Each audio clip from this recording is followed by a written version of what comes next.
pour la lecture du texte du jour dans Luc au chapitre 23, verset 44.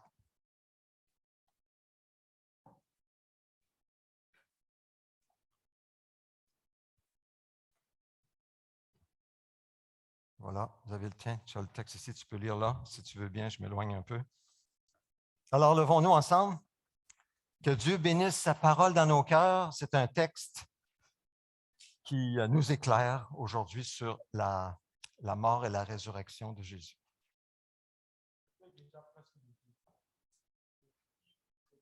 Sur tout le pays jusqu'à la 3 heures de l'après-midi. Le soleil s'obscurcit et le voile du temple se déchira par le milieu. Jésus s'écria d'une voix forte, « Père, je remets mon esprit entre tes mains. » Après avoir dit ces paroles, il expira. Voyant ce qui était arrivé, l'officier romain rendit gloire à Dieu en disant, « Certainement, cet homme était juste. » Après avoir vu ce qui était arrivé, tous ceux qui en foule assistaient à ce spectacle repartirent en se frappant la poitrine. Tous ceux qui connaissaient Jésus, et en particulier les femmes qui l'avaient accompagné depuis la Galilée, étaient restés à distance et regardaient ce qui se passait. Le dimanche, elle se rendit au tombeau de grand matin avec quelques autres, en apportant des aromates qu'elle avait préparés. Elles découvrirent que la pierre avait été roulée de devant le tombeau. Elles entrèrent, mais elles ne trouvèrent pas le corps du Seigneur Jésus. Comme elles ne savaient que penser de cela, voici que 2 hommes leur apparurent, habillés de vêtements resplendissants. Saisies de frayeur, elles tenaient le visage baissé vers le sol. Les hommes leur dirent, « Pourquoi cherchez-vous parmi les morts celui qui est vivant? Il n'est pas ici, mais il est ressuscité. Souvenez-vous de ce qu'il vous a dit lorsqu'il était encore en Galilée. Il faut que le Fils de l'homme soit livré entre les mains des pécheurs, qu'il soit crucifié et qu'il ressuscite le 3e jour. » Elle se souvint alors des paroles de Jésus. Amen. Amen.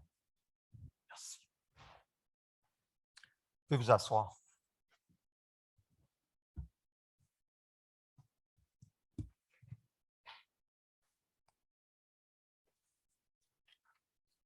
Ces paroles qu'on vient d'entendre sont la vérité, elles sont inspirées et on voit très clairement qu'elles sont aussi le témoignage de gens qui ont vu ça, qui ont assisté à ces événements-là sur la croix. Aujourd'hui, même si je développe le côté de la résurrection, nous soulignons la résurrection de Christ, je veux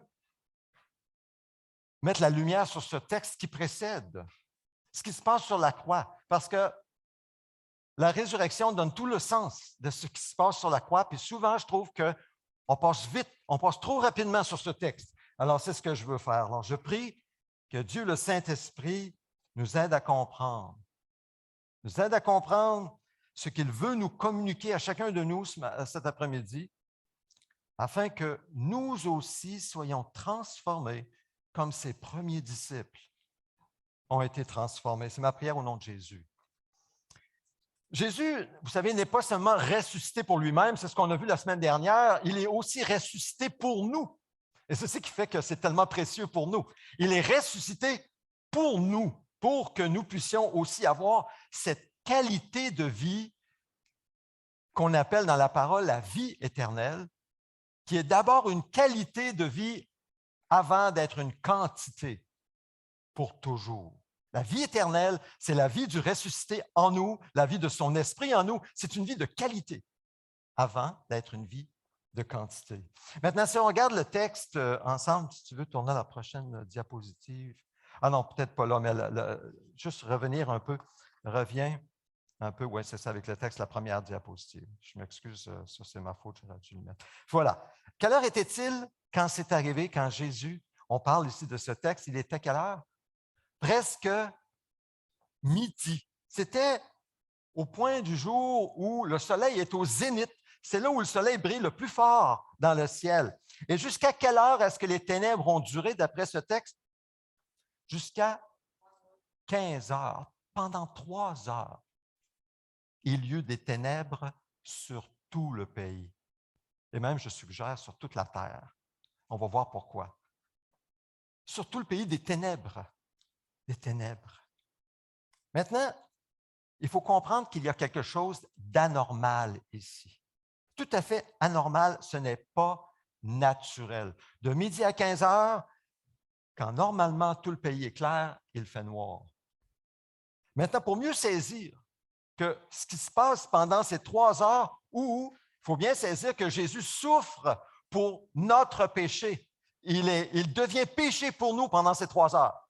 Et il souffre pour notre péché, pour nos iniquités. Il faut revenir au début du récit de la création de Dieu, tel que la Bible l'explique dans Genèse au chapitre 1, pour saisir ce qui se passe ici. On l'a vu la semaine dernière, dites-moi ceux qui étaient là, quelle était cette première parole que Dieu a donnée au début de la création? Le contexte, au commencement, Dieu créa le ciel et la terre. La terre n'était que chaos et vide. Il y avait des ténèbres. Ah, voyez-vous, je souligne le mot ténèbres. Comme avec la croix, il y avait des ténèbres à la surface de l'abîme et l'Esprit de Dieu planait au-dessus de l'eau. Et voici la première parole de Jésus, qu'il y ait de la lumière. Et il y eut de la lumière. Donc, au moment où Dieu parle qu'il y ait de la lumière, à ce moment-là, la lumière apparaît soudainement. Maintenant, remarquons que dans le récit de la création, selon la Bible, c'est arrivé avant que Dieu crée le soleil, avant que Dieu crée la lune et les étoiles. La lune, les étoiles, le soleil ne sont pas là selon le récit de la création biblique ici. Mais la lumière apparaît. Alors, quelle lumière est-ce que ça peut bien être, d'après vous? Quelle est cette lumière qui apparaît lorsque Dieu dit qu'il y ait de la lumière, s'il n'y a pas de soleil, ni la lune, ni les étoiles? C'est la face de Dieu.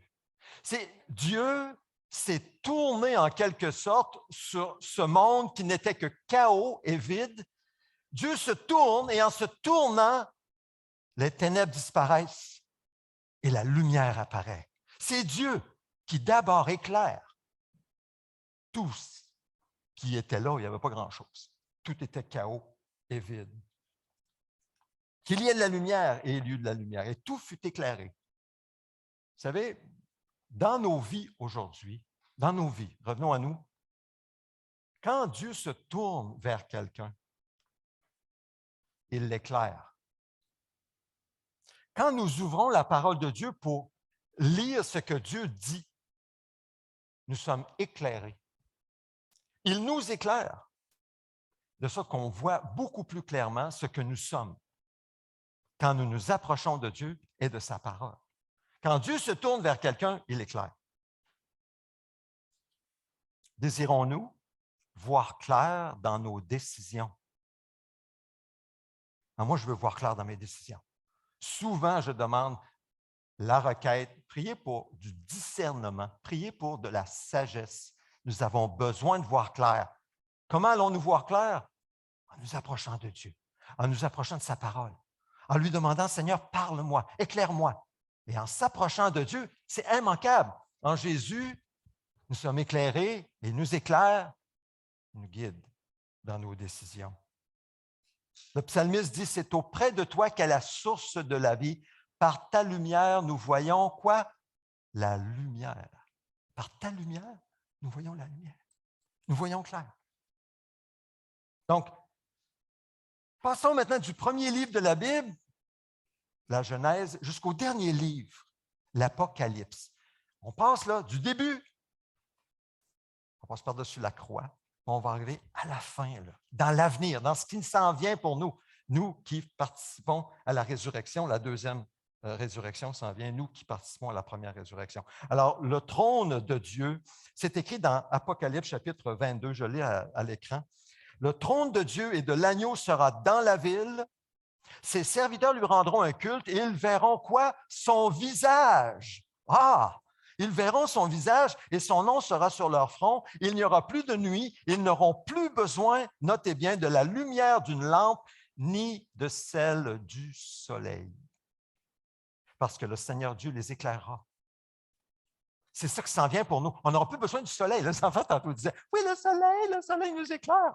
Oui, bon, on n'en aura plus besoin parce que nous verrons son visage. Il nous éclairera comme il a éclairé le début. Dans la présence de Dieu, on n'a pas besoin de la lumière, d'une lampe ou du soleil.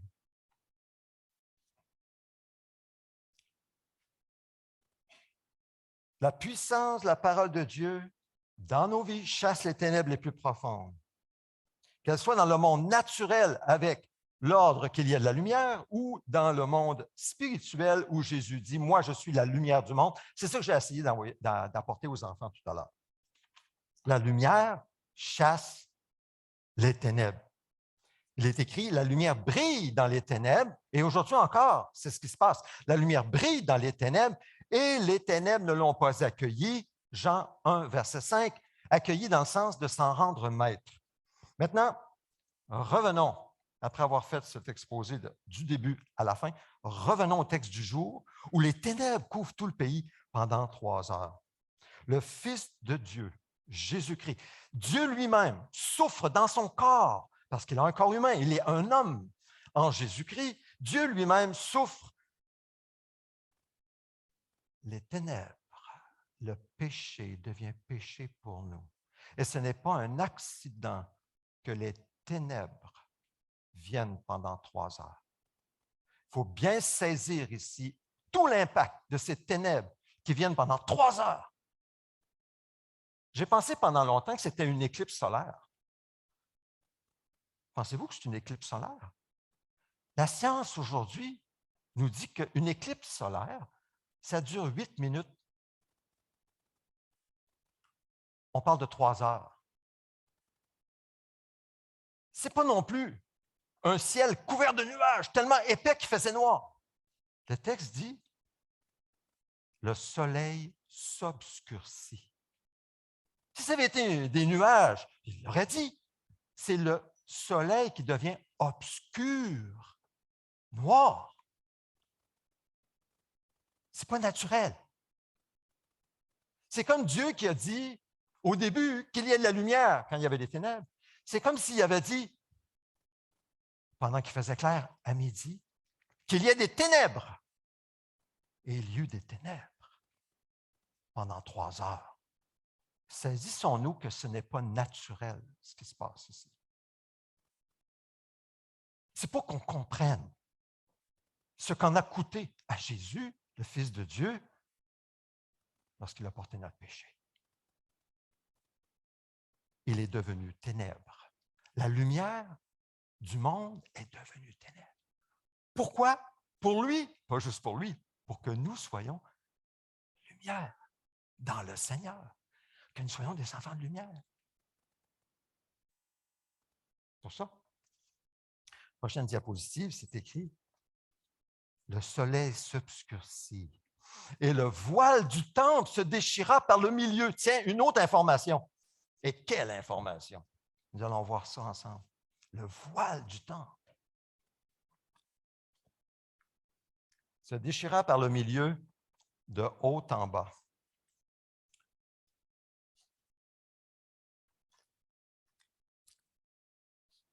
Juste avant de parler du voile,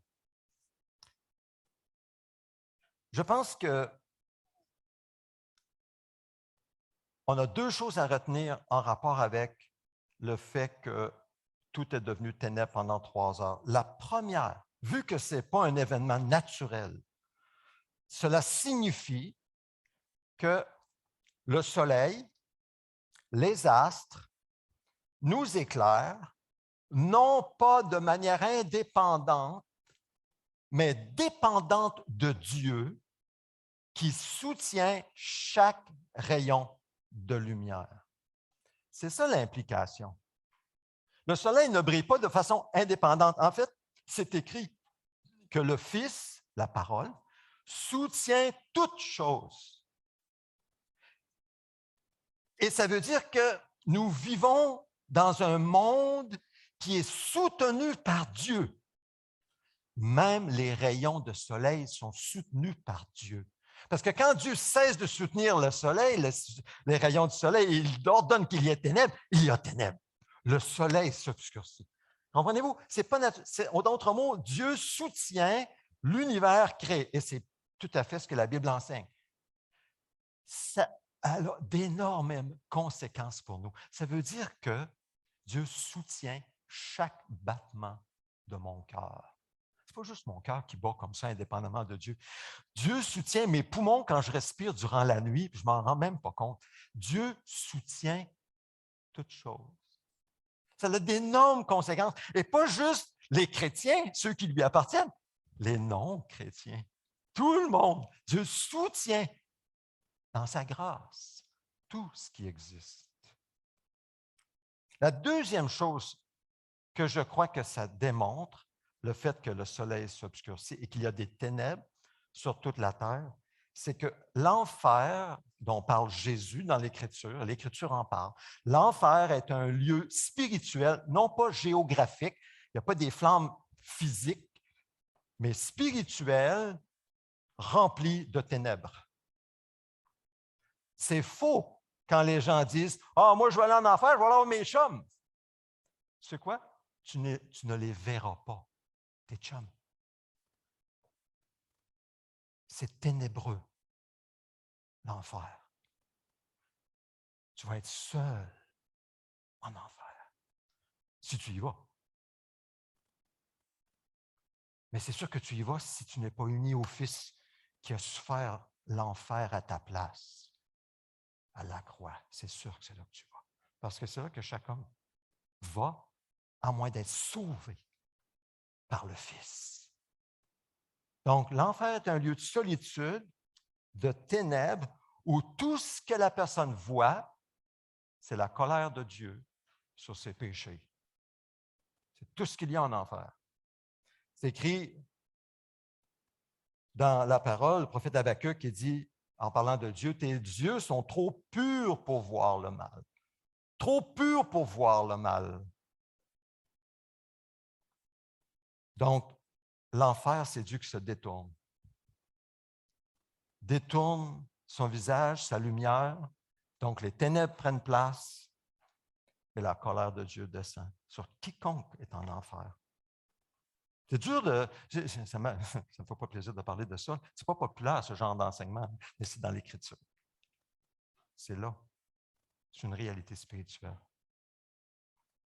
Donc, pendant ces 3 heures, à la croix, heure de ténèbres complètes, quand Jésus devient péché pour nous, c'est la pleine mesure du jugement de Dieu sur le péché qui tombe sur lui.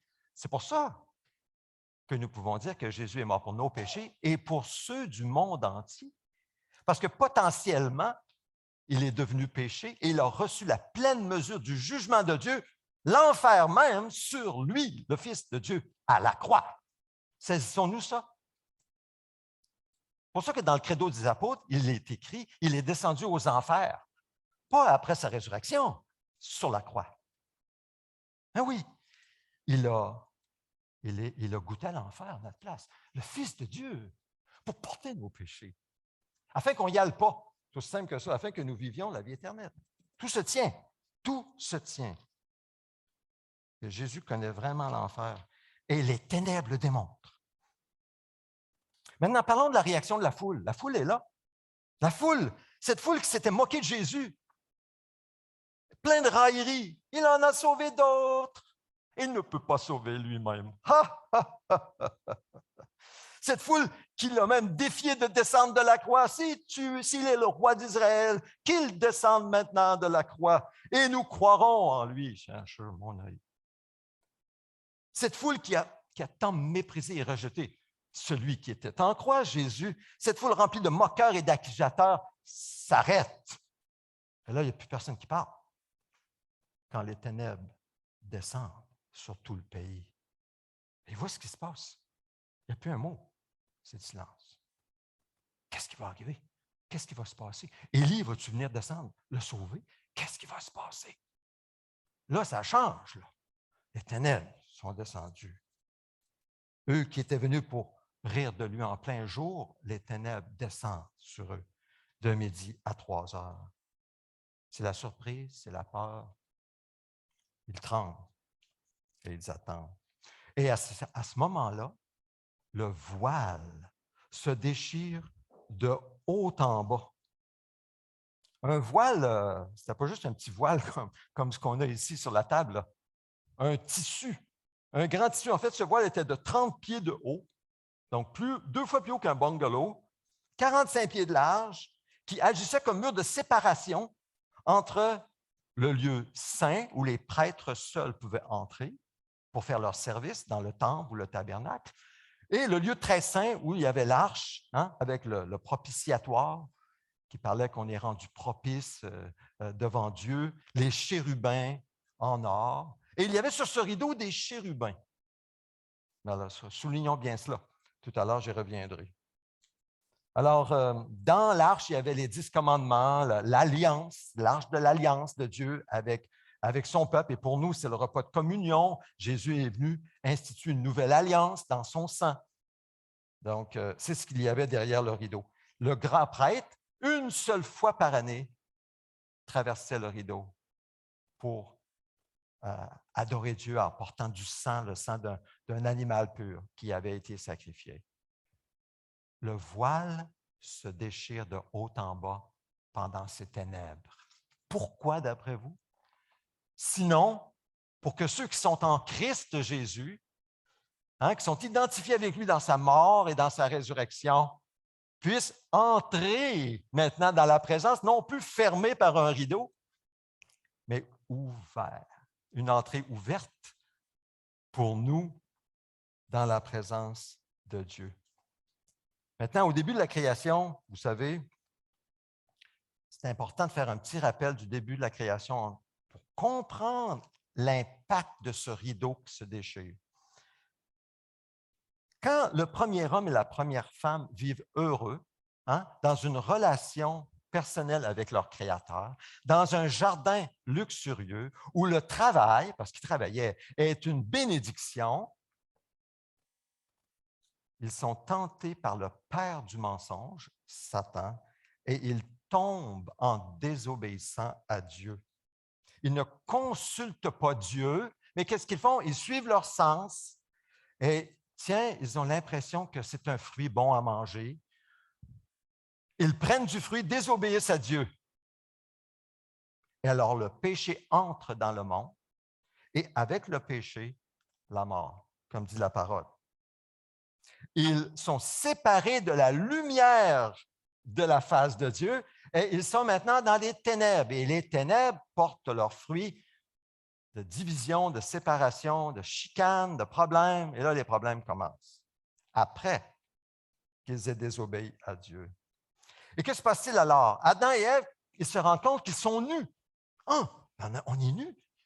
Ils étaient nus avant. Mais là, tout d'un coup, tiens, leurs yeux s'ouvrent. Satan leur avait dit qu'ils s'ouvriraient, leurs yeux s'ouvriraient. Mais plutôt que d'être comme Dieu, comme Satan leur avait promis, et comme Satan promet à tous les hommes, que sans Dieu, ils peuvent être comme Dieu, ils se cachent. Ils ont honte. Ils se cherchent un trou de ténèbres pour se cacher devant celui qui vient dans la soirée pour les rencontrer.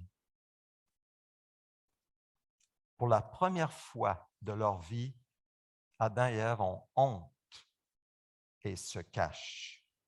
Qu'est-ce qu'on fait lorsqu'on a honte aujourd'hui? Qu'est-ce qu'on fait avec ce qui fait notre honte? On la cache? Non, mais oui, on la cache. On se cache. Nous aussi, c'est naturel. La honte et les ténèbres sont de bons amis. Ils sont toujours ensemble. Et ensemble, ils emprisonnent ceux qui désobéissent à Dieu. Mais Dieu connaît bien leur cachette. Il sait très bien où ils se cachent. Il voit très bien qu'ils se cachent de lui, mais remarquons comment Dieu agit envers Adam et Ève, parce que c'est de cette manière qu'il agit envers nous lorsque nous nous cachons à cause de notre désobéissance et de notre honte. Dieu appelle Adam et Ève. Dieu ne dit pas en courant et en trouvant Adam et Ève. Ah ah! Je vous ai trouvé! Viens que je te donne une bonne fessée, une bonne volée. Non, pas Dieu. Dieu n'est pas comme ça. Ni avec Adam et Ève, ni avec nous. Il sait où il se cache, mais il les appelle. Adam, où es-tu? Où es-tu, yo? Il sait très bien. Malheureusement, plusieurs aujourd'hui, quand ils entendent Dieu les appeler, ne répondent pas. Ils ont peur. Ils ont honte. Ils préfèrent rester dans les ténèbres. Ils ne répondent pas. Pourtant, Dieu les appelle. Ça prend quelqu'un qui connaît suffisamment de la bonté de Dieu, que Dieu ne sera pas là pour nous détruire si nous répondons de notre cachette, que nous pouvons nous exposer même dans la honte d'avoir péché envers lui et que Dieu ne nous donnera pas une bonne volée. Non, il n'est pas comme ça, Dieu. Oui, il va y avoir un jugement, mais Dieu n'est pas comme ça. Et on va le voir dans le texte. Donc, heureusement, Adam en connaît suffisamment de Dieu qui dit, comment il répond? C'est écrit, je pense. J'ai entendu ta voix dans le jardin. C'est ça qu'Adam dit. J'ai entendu ta voix dans le jardin et j'ai eu peur parce que j'étais nu. Alors, je me suis caché. L'Éternel Dieu dit, mais qui t'a révélé que tu étais nu? Est-ce que tu as mangé du fruit de l'arbre que je t'avais interdit de manger? Pensez-vous que Dieu ne le sait pas? Pourquoi il pose la question? Il veut qu'il le confesse, il veut qu'il le reconnaisse. Et c'est important pour nous, pour revenir en communion avec Dieu, de reconnaître nos fautes, de les confesser. Là, l'homme, évidemment, il met la faute sur sa femme. « Oh, c'est la femme que tu as mise à mes côtés, qui m'a donné de ce fruit, puis j'en ai mangé. » L'Éternel Dieu dit à la femme, « Mais pourquoi tu fais cela? » Ah, la femme, bien, regarde, elle dit, « C'est le serpent. Le serpent m'a trompé, j'en ai mangé. » Tout ça, c'est vrai. C'est vrai. Il y a des confessions aussi. Bon. Maintenant, quand on a peur et quand on a honte, on met souvent la faute sur l'autre. Mais la solution de sortir de nos ténèbres, c'est de reconnaître nos fautes. Donc, on voit au verset 21, je vais rapidement ici, l'Éternel Dieu fit des habits de peau pour Adam et pour sa femme, et il les leur mit. Donc, c'est un geste de compassion. Remarquons que la première réaction que Dieu fait envers l'homme et son péché, c'est qu'il prend soin de ses besoins. Ce n'est même pas encore le reproche. C'est ça notre Dieu. Il prend soin de leurs besoins. OK, maintenant, ils sont nus pour les protéger des effets dévastateurs de la sexualité non protégés, non cachés dans leur vie. Je vais leur mettre des vêtements de peau. Comprenons bien que sans le péché, la nudité, il n'y a aucun problème, parce qu'il n'y a pas de tentation. Mais dans le péché, il y a un problème sérieux avec la sexualité. Dieu les couvre. Et c'est un message pour nous que nous devrions nous vêtir de façon à ne pas provoquer, à ne pas tenter, à ne pas suivre la mode du monde. J'ai bien dit ça, là. Ce n'est pas populaire. Je sais que ce n'est pas populaire. Ne pas suivre la mode du monde, suivre Dieu. Dieu dit, tu vas te couvrir. Pourquoi? Pour protéger ta sexualité, mais te protéger dans tes relations avec les autres. Très pratique. Ensuite vient, après avoir pris soin de l'homme et la femme, Dieu vient avec son jugement qui est juste. L'Éternel Dieu dit, voilà que l'homme est devenu comme l'un de nous, soulignant la Trinité, soit dit en passant, l'un de nous, pour la connaissance du bien et du mal. Maintenant, empêchons-le de tendre la main, de prendre aussi du fruit de l'arbre de vie éternelle, d'en manger et de vivre éternellement. Ainsi, l'Éternel Dieu le chassa du jardin d'Éden pour qu'il cultive la terre, d'où il avait été tiré. Et après avoir chassé Adam, il porta à l'est du jardin d'Éden les chérubins qui agitent une épée flamboyante pour garder le chemin de l'arbre de vie. Donc, Satan avait raison, mais à moitié. C'est comme ça, Satan. Les tentations, c'est toujours à moitié vrai. Pas pour rien qu'on on tombe dedans. C'est parce qu'ils sont à moitié vrais, mais ils ne sont pas entièrement vrais. C'est un piège. Un piège, c'est un mensonge qui est recouvert par une demi-vérité. C'est ça un piège. Ils s'ouvrent, non pas pour qu'ils se rendent compte qu'ils sont comme Dieu, mais leurs yeux s'ouvrent pour se rendre compte qu'ils ont tout perdu. Adam et Ève ont tout perdu. Leur dignité, leur relation avec Dieu, leur intimité avec le Seigneur, leur paix, leur joie, l'amour, la bénédiction d'un jardin luxurieux en Éden, leur honneur, leur innocence, ils ont tout perdu et leurs yeux s'ouvrent pour justement voir ça. Qu'est-ce que ça doit être terrible. Là où il y avait l'arbre de la vie éternelle, vous vous souvenez, c'est un arbre de la vie éternelle qui donne la vie éternelle. Pour nous, c'est un rappel que Jésus est mort sur un arbre, vous savez, sur le bois d'un arbre. Il y a un signe, là. Il faut bien saisir que l'arbre de la vie éternelle, c'est Jésus-Christ, qui, à nous, qui sommes unis à lui, nous offre la vie éternelle. Donc, en Christ, nous sommes revenus en Éden, pour en quelque sorte, sous la bénédiction de Dieu, si nous marchons non selon notre nature propre, mais selon l'Esprit, pour bénéficier des fruits de l'Esprit. Mais non, Adam et Ève ont quitté le jardin, ils sont devenus esclaves maintenant des forces de la nature. Ils travaillent la terre à la sueur de leur front et la culture est dure. Le travail devient dur, l'accouchement des femmes est pénible. Alors ça, c'est la conséquence du péché, en partie, l'esclavage qui est dans une existence sans Dieu. Donc, pour Adam et Ève, et je termine avec Adam et Ève ici, le paradis, imaginons, n'était plus qu'un ancien souvenir. Ce n'était plus que le bon vieux temps. Ça, c'était le paradis. La porte du paradis, maintenant, il y avait des chérubins qui agitaient une épée flamboyante pour garder le chemin de la vie. Ah, les chérubins. Dieu avait dit à Moïse, tu mettras des chérubins sur le rideau qui séparera le lieu saint du lieu très saint. Pourquoi? Pour rappeler aux prêtres défense d'entrée dans le lieu très saint. Il y a toujours la porte. Tu ne peux pas rentrer dans la présence la plus intime de Dieu, même si tu es un prêtre appelé de Dieu, même si tu as fait tous les sacrifices et le rituel. Tu peux aller dans le lieu saint, mais pas dans le lieu très saint, dans l'intimité de Dieu, non. Seulement le grand prêtre une fois par année, et non sans du sang.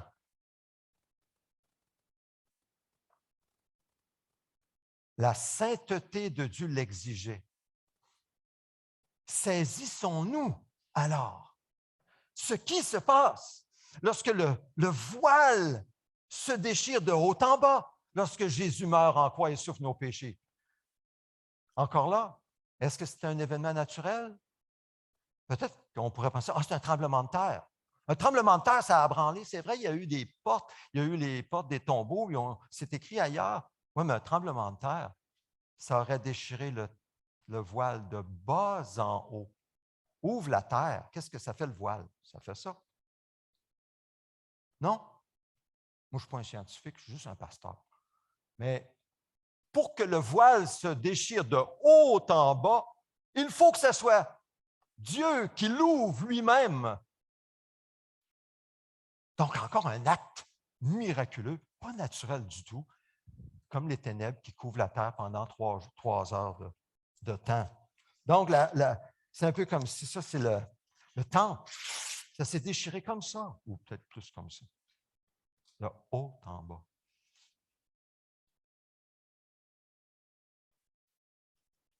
Application pour vous et moi. En Jésus, unis à lui. Nous allons le souligner en prenant le repas là, tantôt. Vous et moi, nous pouvons entrer,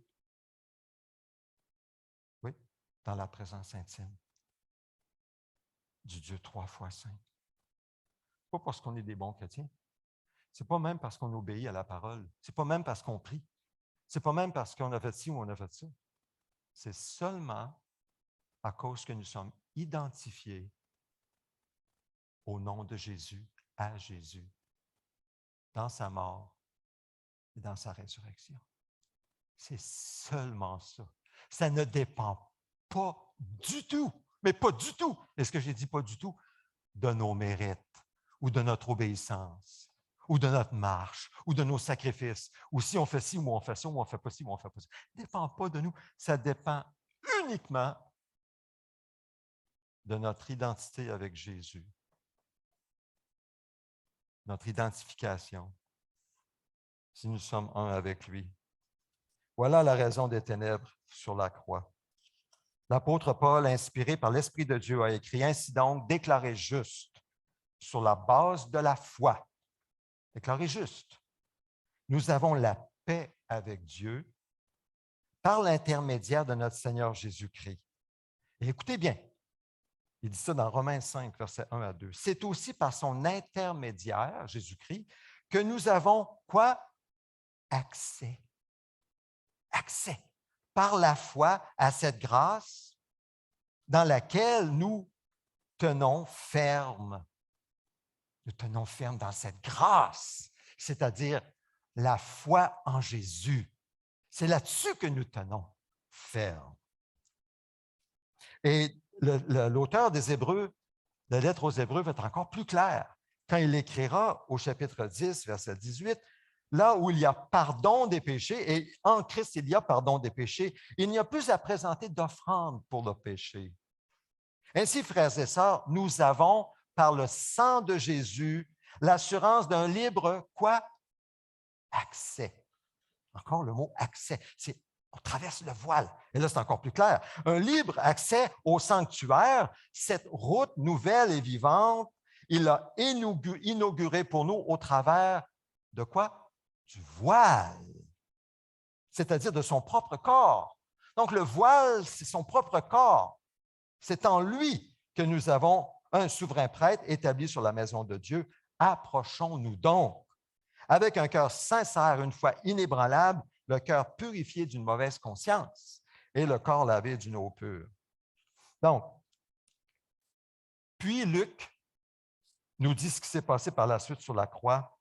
Jésus s'écria d'une voix forte, « Père, je remets mon esprit entre tes mains. » Après avoir dit ces paroles, il expira. Excusez pour la voix forte, mais Jésus a crié. Et c'est la troisième chose qui n'est pas normale. Moi, j'ai vu mon père mourir. Avez-vous déjà vu quelqu'un mourir? Être sur son lit de mort. Moi, j'ai vu mon père mourir. J'étais là à moins d'1 heure avant son décès, son départ. Il ne parlait plus. Les yeux étaient fermés. Son souffle était court. On sentait qu'il s'en allait. Il était faible. Il n'a pas dit un mot. Je sais qu'il entendait. Je lui partageais mon amour, mon affection envers lui, quelques versets de la parole. Comment expliquez-vous que Jésus, qui vient de souffrir l'enfer, le comble de la punition de Dieu sur son corps, dans son âme, comme la parole dit, il a bu la colère de Dieu jusqu'à la lie, comme on finit une bouteille de vin jusqu'à la lie. Comment pouvez-vous expliquer que Jésus en croix, on ne parle pas dans un lit d'hôpital, en croix, où son cœur va exploser à cause de la pression en portant notre faute, nos péchés, parce qu'il y a de l'eau et du sang. Et la science nous dit que ça, c'est seulement une pression énorme sur un cœur qui fait que de l'eau et du sang. Comment pouvez-vous expliquer qu'il va crier d'une voix forte? « Père, je remets mon esprit entre tes mains. » C'est pas humain. Bien, c'est humain. Il est humain. Mais c'est la troisième chose que Dieu fait. C'est son dernier souffle. Semble-t-il, il y a eu 7 paroles que Jésus a dites en croix. C'est la dernière. Normalement, il ne devrait pas avoir été capable de dire un mot. Mais il dit ça. Maintenant, il faut saisir quelque chose ici. Là. Je termine avec ça. Vous savez, vous et moi, hein, si vous connaissez le Seigneur, vous reconnaissez que votre existence, c'est Dieu qui vous l'a donnée. Merci Seigneur, mon existence. On n'aurait pu pas exister. Merci de nous avoir donné l'existence. Non seulement ça, merci de m'avoir donné ton Fils pour mourir pour mes péchés. Merci d'avoir pris mes péchés. Et non seulement ça, avec la vie éternelle, mais tu me donnes ton esprit et ton esprit demeure en moi pour toujours. Wow! Avec les dons, les fruits de l'esprit, Seigneur, merci beaucoup. Puis là, il y a une tuile qui nous tombe sur la tête, puis là, le blasphème monte dans notre cœur. La colère monte. On n'a pas de stationnement. Oh, ça, Seigneur, ne donne pas de stationnement. On commence à vous gagner. Un enfant nous tombe ses nerfs. Oh, c'est la fin du monde. Qu'est-ce que j'ai fait? Ça, c'est nous. On réagit comme ça. Puis le Fils de Dieu, qui lui a vécu tout le contraire. Il vient de vivre la colère de Dieu dans son corps. Puis lui, il ne blasphème pas Dieu. Au contraire, il dit, Père, je remets mon esprit entre tes mains, je te confie mon esprit. Toi qui viens de m'écraser, tu m'as abandonné, j'ai porté le péché du monde entier. Je te remets mon esprit.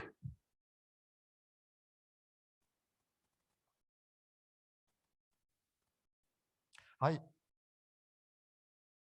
Il vaut-tu la peine d'être adoré, ce Jésus-là? Il vaut-tu la peine d'être célébré, Jésus-là? C'est pas n'importe qui, là. Moi, ça me tente de chanter, là. Ça me tente de l'adorer, ça me tente de donner ma vie, là. Aïe, ça, là, c'est quelque chose, là. C'est quelque chose. C'est vraiment quelque chose. Pensons-y un peu.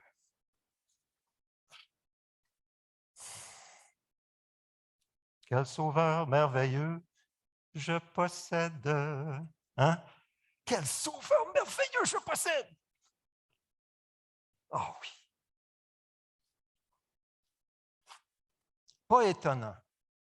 Pas étonnant, je termine avec ça, que l'officier romain, il y en avait vu d'autres, l'officier romain. L'officier romain, c'est le chef des Romains, des soldats qui le mettaient en croix, qui le surveillaient. Il y en avait vu d'autres. Il y en avait vu des crucifiés blasphémer Dieu, puis blaster les Romains. Jésus lui dit, pardonne-leur, ils ne savent pas ce qu'ils font. Pardonne-leur. L'officier romain, quand il voit arriver ça, quand il l'entend crier de la sorte, il dit, certainement, cet homme était juste. Remarquons, l'officier romain, c'est un homme qui adorait des divinités. Il reconnaît un Dieu. Il reconnaît, il donna la gloire à Dieu, dit le texte. Il donne gloire à Dieu, un Dieu, et il dit certainement. Il ne dit pas, ouais, je pense que, hey, c'est quelque chose. Hein? Il ne dit pas ça. Il ne dit pas non plus, je pense peut-être, ça se peut-tu que. Non, certainement. En fait, il reçoit la lumière. C'est un officier romain, un païen, qui reconnaît Jésus comme étant juste. Conversion. C'est une conversion. En voyant ce qui s'est passé.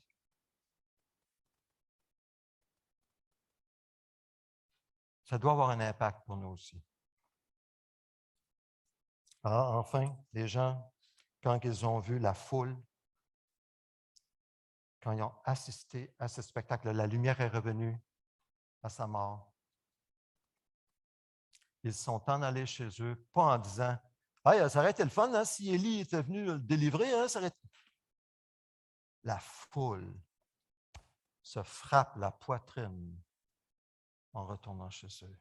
Ils savent qu'il y a quelque chose qui s'est passé là, puis malheur à nous. Se frappe la poitrine. Se frappe la poitrine, un geste démontrant le dégoût envers eux-mêmes qu'ils ont laissé ça arriver de même. En tout cas, c'est ça qu'on voit dans le texte.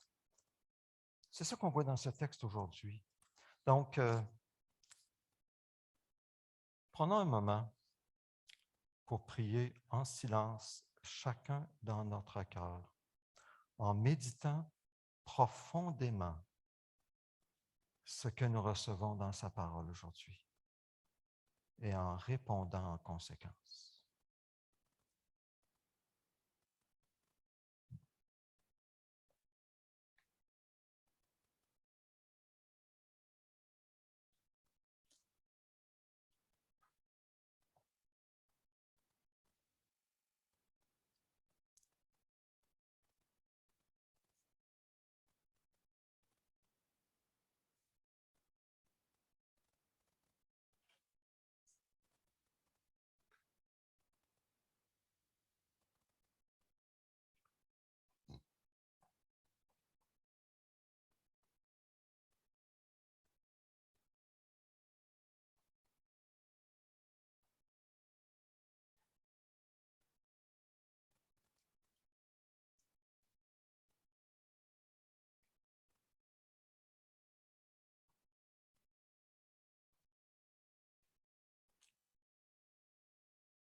Alors, étant donné que Jésus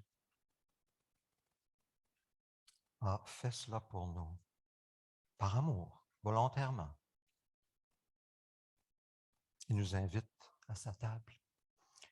Il nous invite à lui par le moyen du repas de communion. Donc, vous êtes invités, tous nous sommes invités à nous approcher de lui en partageant les éléments du pain et du jus qui, selon la parole de Jésus, sont aussi le corps et le sang qu'il a versé pour nous dans des termes spirituels. Venons et communions avec Jésus ensemble. Je vous invite à vous approcher de Jésus, à prendre les éléments, retourner à votre place. Je vous invite, s'il vous plaît, à porter le masque quand vous le faites.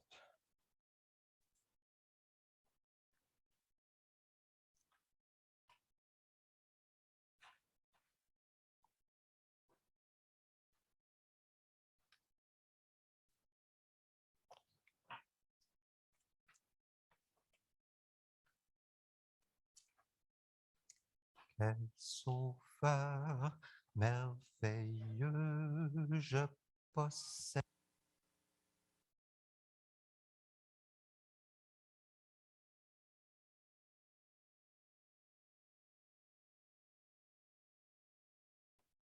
Et sa vie innocente, il cède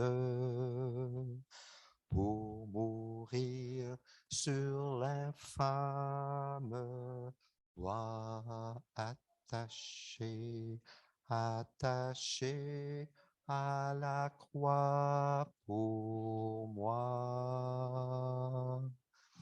Attaché à la croix pour moi. Il a pris mon péché, il m'a délivré.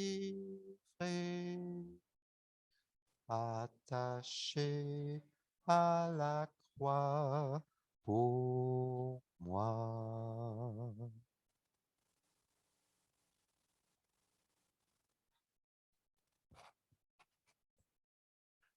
Alors, pour ceux qui ne l'ont jamais fait, il y a deux petites couvertures ici, deux petits couvercles, c'est-à-dire un en cellophane transparent où je vous invite à l'ouvrir, la première, et prendre le petit pain sans levain.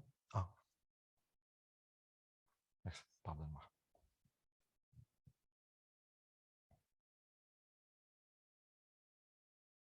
Il est écrit, le Seigneur Jésus, la nuit où il a été arrêté après du pain, il était avec ses disciples. Après avoir remercié Dieu, « Ah, Seigneur, nous voulons te remercier. Nous voulons prendre le temps, avant de prendre ce repas, de te remercier du fond du cœur. Seigneur, merci. Merci d'être allé jusque-là. Oh Dieu, merci d'avoir porté notre péché, de l'avoir porté au complet. Nos péchés conscients et inconscients, tu les as portés. Tu nous appelles à reconnaître nos péchés. Mais c'est tout ce que tu nous appelles, comme tu l'as dit à Adam et Ève, de reconnaître, de confesser. Et tu as porté notre péché. Et c'est juste. Il est juste de croire que nous avons le pardon de nos péchés, que nous sommes déclarés justes devant toi, car l'agneau de Dieu pur et sans tache a porté le péché dans son corps. Il est devenu péché pour nous. Merci Seigneur. Au nom de Jésus.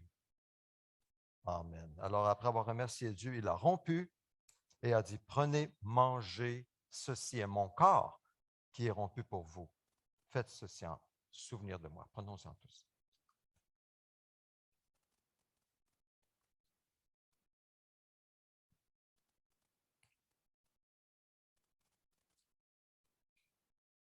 Il renonce un moment à son trône pour le plan rédempteur de Dieu, déposant pour moi sa couronne, un tel prix pour me rendre heureux. Attaché à la croix pour moi. Attaché à la croix pour moi. Il a pris mon péché, il m'a délivré. Attaché à la croix pour moi.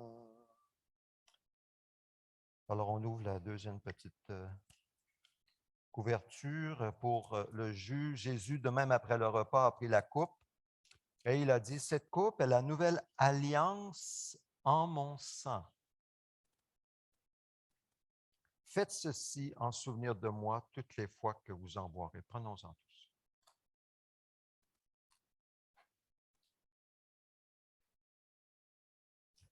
Seigneur, en étant identifié par la foi à ton sang, c'est-à-dire à ta mort expiatoire et à ta résurrection, nous avons une espérance qui est une assurance de la vie éternelle et d'une vie transformée lorsque tu reviendras. À toi toute la gloire.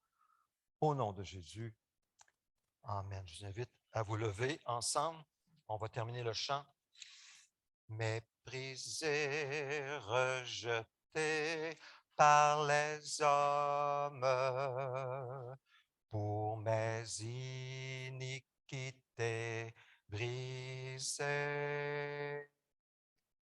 Il me dit, vois combien je t'aime, et il meurt pour me racheter. Attaché à la croix pour moi.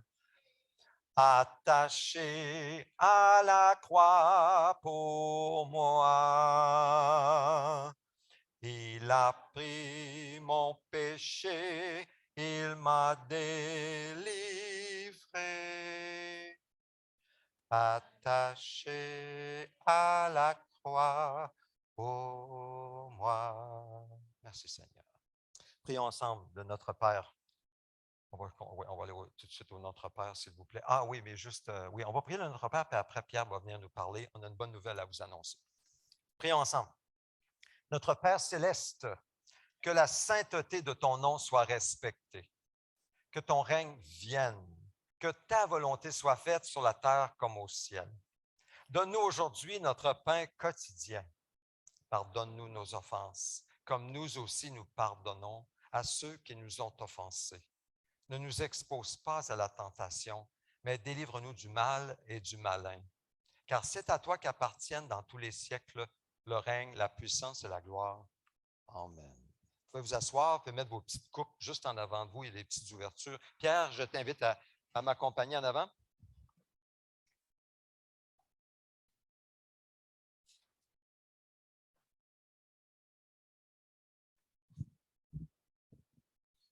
Bonjour, frères et sœurs en Jésus.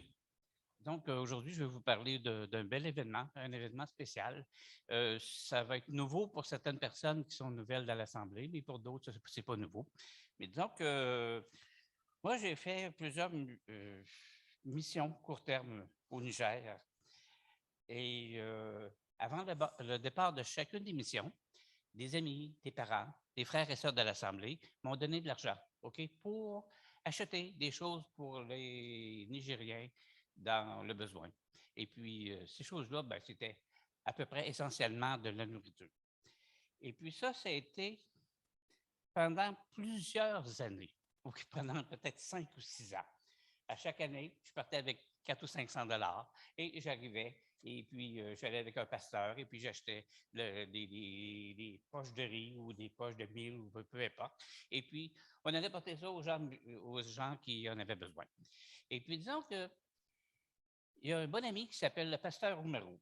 Le pasteur Oumarou, c'est le directeur de l'Union des églises évangéliques protestantes du Niger.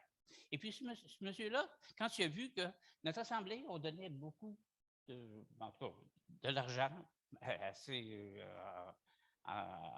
des gros montants, il a dit, si ces gros montants-là étaient remplacés par l'achat de jardins communautaires, là, à chaque année, vous donnez de l'argent, mais l'argent est dépensé pour acheter de la nourriture. L'année suivante, il n'y en a plus d'argent. Ça fait que lui, il a pensé d'acheter avec les dons qu'on donnerait des jardins, des champs communautaires pour offrir à des populations vraiment pauvres. Et puis, disons que il y a un premier champ communautaire qui a été acheté il y a un petit peu plus de 2 ans. Et puis, on avait ramassé 2600 dollars pour l'achat du champ. Et c'était un champ de 3 hectares. Et puis, c'était... ensuite, les gens du village nous ont dit, ben là, on a des problèmes parce que autour, il y a des animaux qui sont en liberté et qui viennent manger ce qu'il y a dans le champ. Et puis, disons qu'on a été capable de ramasser encore 1 200 $ pour qu'ils puissent fabriquer une clôture pour protéger leur champ. Maintenant, ça ici, c'était à Boyé-Boyé. Boyé-Boyé, c'est une petite ville, puis même, je me demande si ça s'appelle une ville, un petit village, OK, à peu près à 150 km de la capitale.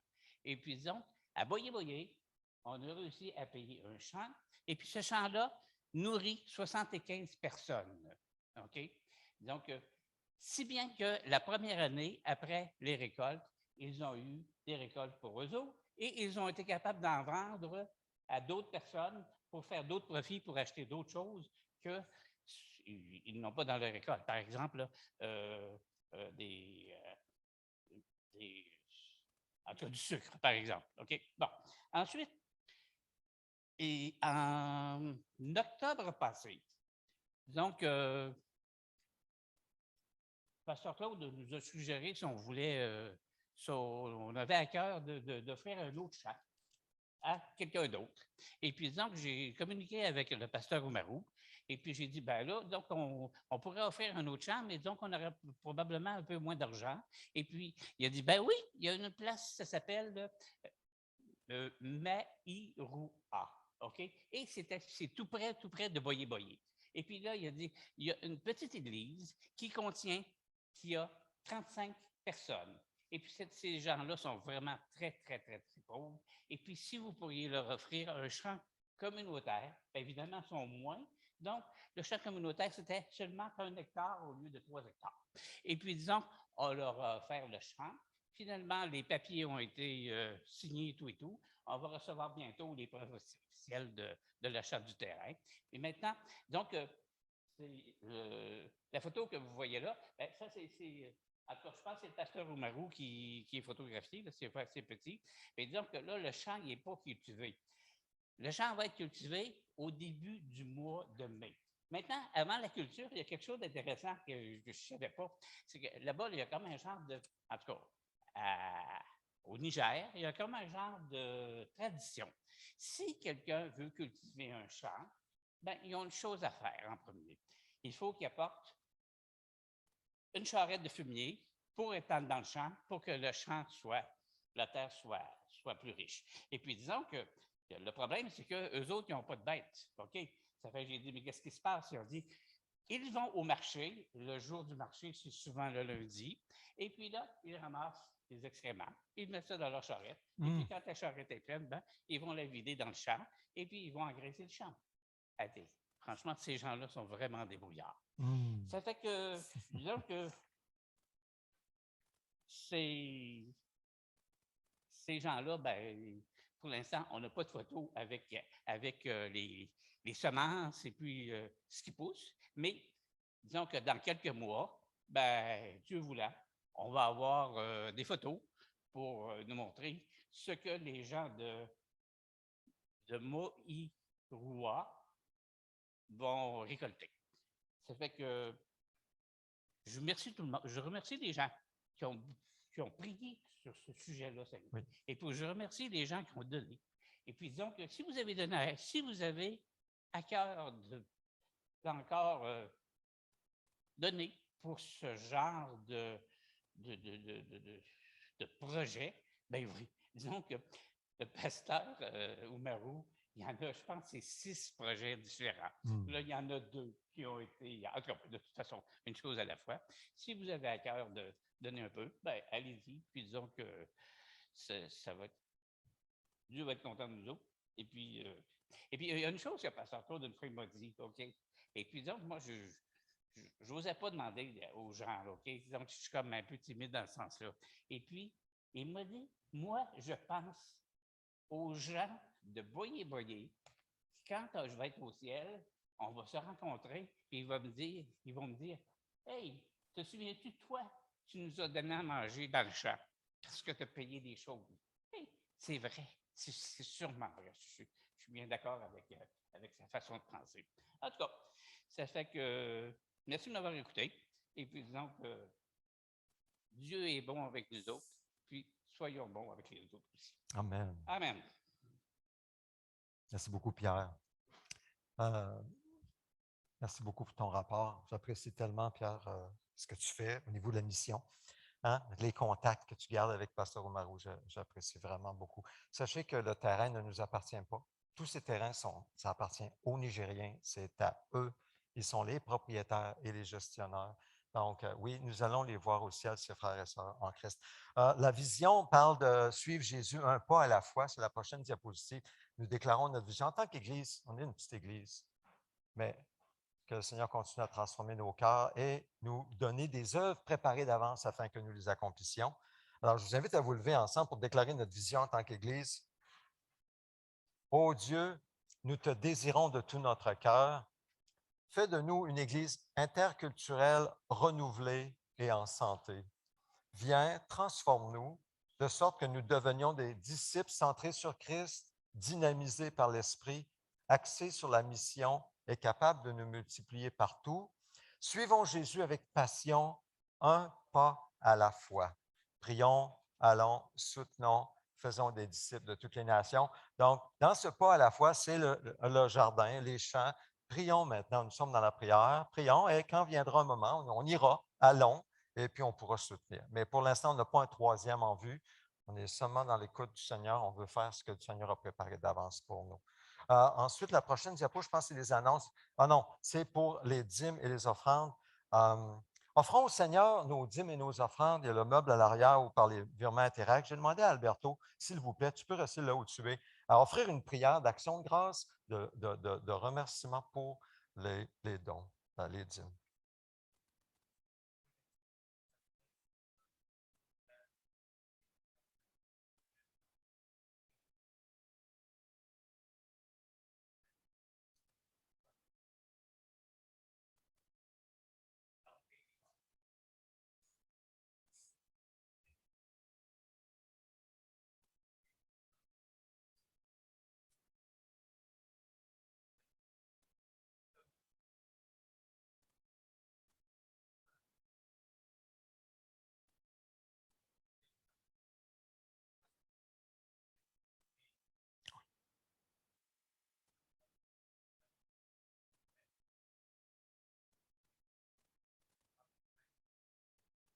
Amen. Amen. Vous pouvez vous asseoir. Donc, pour les annonces rapidement, les annonces, alors un rappel pour la réunion de prière mercredi soir, c'est sur Zoom à 19 h. Ensuite, l'étude biblique le jeudi soir avec la lettre de Jude, donc à 19 h sur Zoom. Ensuite, vendredi soir, nous avons la soirée de prière et jeûne. Encore sur Zoom, nous encourageons à venir ensemble pour prier, chercher la face de Dieu, prière et jeûne. Ensuite, la prochaine diapositive, je ne vois pas Robert parmi nous. Robert est là parmi nous, Robert Lacoste. Donc, bonne fête, Robert. Si tu es là sur Zoom, bonne fête à toi. Ensuite, prochaine diapositive, la bénédiction du Seigneur. Encore une fois, je vous invite à vous lever. Recevons ensemble la bénédiction du ressuscité. Le Dieu de la paix a ramené d'entre les morts notre Seigneur Jésus, devenu le grand berger des brebis, grâce au sang d'une alliance éternelle. Qu'il vous rende capable de toute bonne œuvre pour l'accomplissement de sa volonté. Qu'il fasse en vous ce qui lui est agréable par Jésus-Christ, à qui soit la gloire au siècle des siècles. Amen. Le peuple de Dieu dit Amen. Amen. Bonne fin de journée, que Dieu vous bénisse. Si quelqu'un a besoin de prière personnelle, je suis toujours